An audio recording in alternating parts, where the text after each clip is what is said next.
Kita semua pernah diam. Terdiam karena tidak tahu harus berkata apa. Berdiam diri karena sedih atau kecewa. Diam karena lelah berbicara. Tapi walau kita pernah diam atau terdiam dan berdiam diri, boleh jadi kita tak tahu bagaimana diam terhubung dengan dimensi kesucian. Karena ada bentuk diam yang mampu memberikan makna kesucian. Diam yang bukan sekedar tidak berbicara, tapi diam yang menjadi jembatan menuju yang suci. Tuhan mengajarkan makna diam kepada Nabi Zakaria. Zakaria berkata, "Ya Tuhanku, berilah aku suatu tanda." Tuhan berfirman, "Tanda bagimu ialah bahwa kamu tidak dapat bercakap-cakap dengan manusia selama 3 malam, padahal kamu sehat." Perhatikan, tanda dari Tuhan adalah diam, bukan mukjizat yang spektakuler, bukan kejadian luar biasa yang bisa dilihat semua orang, tapi diam, sesuatu yang sangat sederhana namun sangat dalam. Dalam ayat tersebut, diam bisa menjadi suatu tanda dari sisi Tuhan. Maulana Rumi menjelaskan hal tersebut dalam bait syairnya. Tanda ini juga ada pada Zakaria. Katanya, "Selama 3 hari kau tak akan bertutur. Diamkan dirimu selama 3 malam dari baik dan burukmu." Tanda ini sebagai petunjuk Yahya akan lahir. Sekali lagi, jangan bertutur selama 3 hari.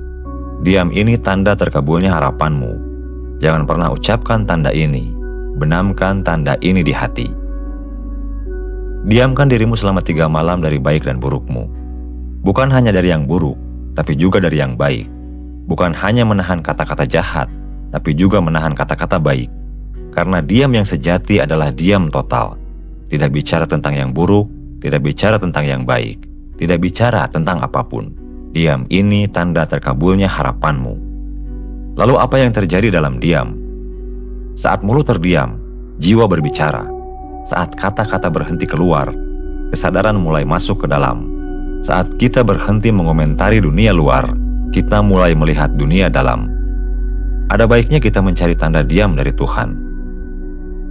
Jika sudah terbiasa berpuasa dari makanan dan minuman, kita lanjutkan dengan puasa bicara. Menahan segala bentuk pembicaraan yang ada di luar. Menahan untuk tidak mengomentari segala hal. Menahan untuk tidak menilai orang lain semau kita. Lalu mulai berbicara di dalam hati.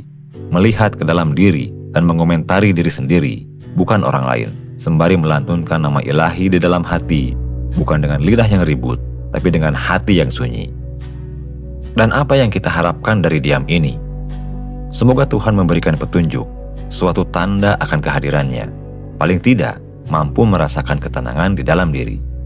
Karena ingatlah, hanya dengan mengingat Allah lah hati menjadi tentram.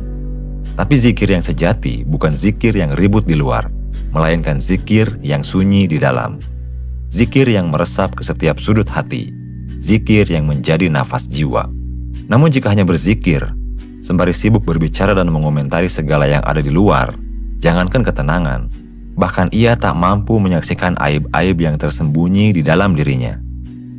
Inilah bahayanya. Mulut kita sibuk berzikir, tapi hati kita sibuk menghakimi. Lidah kita sibuk menyebut nama Allah, tapi pikiran kita sibuk menilai orang lain. Tubuh kita di masjid, tapi jiwa kita masih di pasar. Sibuk dengan urusan dunia, sibuk dengan obrolan yang tak ada ujungnya. Maka puasa bicara adalah latihan. Latihan untuk membawa kesadaran dari luar ke dalam. Latihan untuk menghentikan kegaduhan di luar agar bisa mendengar bisikan di dalam. Latihan untuk menutup pintu mulut agar bisa membuka pintu hati. Benamkanlah tanda ini di hati. Jangan ceritakan, jangan pamerkan, jangan jadikan kebanggaan. Benamkan di hati, simpan di dalam, biarkan menjadi rahasia antara kamu dan Tuhan. Selamat menemukan makna diam. Selamat menerima tanda darinya di dalam kesunyian.